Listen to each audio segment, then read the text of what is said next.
এখন এটা ধরুন এই জায়গার মধ্যে আগে আরেকবার বান বানিয়েছিল, ভাঙার পরে যে সময় জল কমার পরে তারা ডিপার্টমেন্টের মানুষ আইছে দেখতে, দেখিয়া তারা মানে কিছু কাজ করানোর পরে আস্তে আস্তে জল কমার লগে লগে তারা কাজও আবার মানে বন্ধ করাই দিচ্ছে।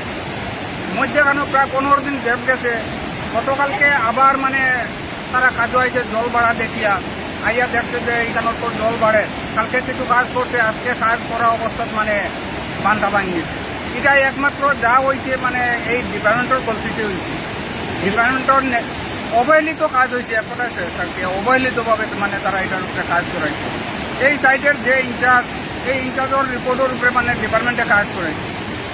সম্পূর্ণ দায়ী মানে এইখানের ইনচার্জ যে এই ফারুক কইয়া একজন আছে এসবুধ, তাই মানে ডেইলি এখান থেকে পাবলিক থেকে ফটো কালেকশন করিয়া অফিসে দেখান যে না ঠিকঠাক আছে, এই আছে সেই আছে বুঝা মানে কাজটা অবহেলিতভাবে ফেলাইয়া রাখার কারণে আজকে হাজার হাজার মানুষের ঘর বাড়ি ডুবাইয়া মানুষ কষ্টভোগ করে। বানটা কবে? আজকে সকালে ভাঙছে নি? আজকে সকালে ভাঙছে। আচ্ছা, এই বান ভাঙার কারণে কোন কোন জায়গায় এফেক্টেড হইব? এটা আপনি একবারে এই জলে সিজন মেডিকেল পর্যন্ত গিয়েছে। মানে আপনারা কিটা মনে করেন ডিপার্টমেন্টের গাফিলতির কারণে? ডিপার্টমেন্টের গাফিলতির কারণে হয়েছে। এটা তো ইমার্জেন্সি কাজ, এটা তো ডিপার্টমেন্টের কাজ, এটা তো রোড ডিস্ট্রিক্ট কিছু মানিয়ে নেওয়ার কথা নয়। এটা কাজ কন্টিনিউ কাজ হইতো। আজকে দীর্ঘ প্রথম বাংলা থেকে লইয়া প্রায় মাসখানি হয়ে যায়, মানে এই 40 মিটার জায়গা তারা মানে ফিল আপ করে বানটা দিতে পারছে না।